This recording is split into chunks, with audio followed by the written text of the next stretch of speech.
আমরা বারবার বলছি, যেই জুলাই বিপ্লবের উপর ভিত্তি করে ক্ষমতার মসনদে বসেছেন, সেই জুলাই বিপ্লবের সঙ্গে যদি গাদ্দারি করেন, ক্ষমতার মসনদে থাকবার কোনো অধিকার আপনাদের থাকবে না। জুলাই বিপ্লবের সঙ্গে গাদ্দারি করবেন না। দোহাই লাগে, আপনাদের প্রথমে পায়ে ধরে বলবো, তারপরে হাতে ধরে বলবো। যদি পায়ে ধরে হাতে ধরে বললে কথা না শুনেন, ঘাট ধরতে আমাদের এতটুকু হাত কেটে উঠবে না। সরকারকে আমরা বলতে চাই, দেখেন আমাদের বক্তব্য পরিষ্কার। 50% জনগণের ভোটের ম্যান্ডেট নিয়ে যেভাবেই হোক, যে পথেই হোক আপনারা সরকার গঠন করেছেন।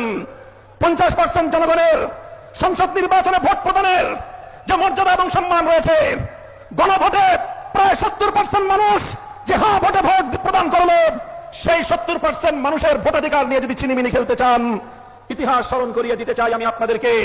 1970-এর জাতীয় নির্বাচনের গণরায়ের সঙ্গে বিশ্বাসঘাতকতা করেছিল পশ্চিম পাকিস্তানিরা। পরিণামে মুক্তিযুদ্ধকে তাদের ফেস করতে হয়েছিল এবং বাংলার মানুষ মুক্তিযুদ্ধের মাধ্যমে স্বাধীনতা ছিনিয়ে এনেছিল। স্বৈরাচারী ফ্যাসিবাদী শেখ হাসিনা 2014 সালে বিনা ভোটের সরকার, 18 সালে রাতের ভোটের সরকার, 24 সালে আমির আমির সরকারের মাধ্যমে জনগণের ভোটাধিকার কেড়ে নেওয়ার চেষ্টা করেছিল। 24-এর জুলাই বিপ্লবের মাধ্যমে শুধু ক্ষমতার মসনদ নয়, বাংলার সীমানা থেকে সে অপারেট করে গিয়ে পড়েছে।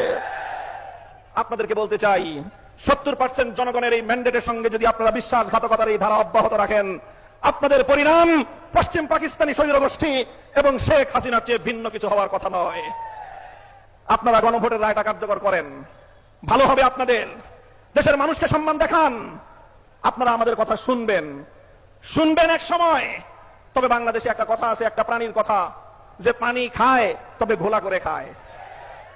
আমি সেই প্রাণীটার নাম বলতে চাইলাম না। আপনাদেরকে যদি প্রশ্ন করি, জানেন পানি ঘোলা করে কোন প্রাণী খায়?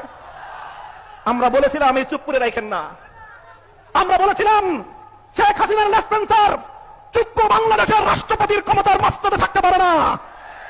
কথাটা ভালো লাগে নাই? কথাটা ভালো লাগে নাই আপনাদের? আজ যখন সে রাষ্ট্রপতির মসনদে বসে আপনাদেরকে ছবল মারতে উদ্যত হয়েছে, তখন স্পিকারকে 24 ঘন্টার নোটিশে হাসপাতাল থেকে ডেকে এনে সেই চুপ্পুকে আপনারা বিদায় করলেন। সেই তো পানি খেলেন, সেই তো জলটা খেলেন, ঘোলা করার পরে খেলেন। এখনো বলছি, গণভোটের গণরায় মেনে নিন, জুলাই সনদ অক্ষরে অক্ষরে বাস্তবায়ন করুন। জনগণ যেভাবে হ্যাঁ ভোটে ম্যান্ডেট প্রদান করে জুলাই সনদ বাস্তবায়নের জন্য সংবিধান সংস্কার পরিষদ গঠনের যে ম্যান্ডেট দিয়েছে, সেই সংবিধান সংস্কার পরিষদ গঠন করুন, অন্যথায় রাজপথে আপনাদেরকে মোকাবেলা করব ইনশাআল্লাহ। আমাদের এই আন্দোলন জুলাই বিপ্লবের স্বপ্ন পূরণের আন্দোলন।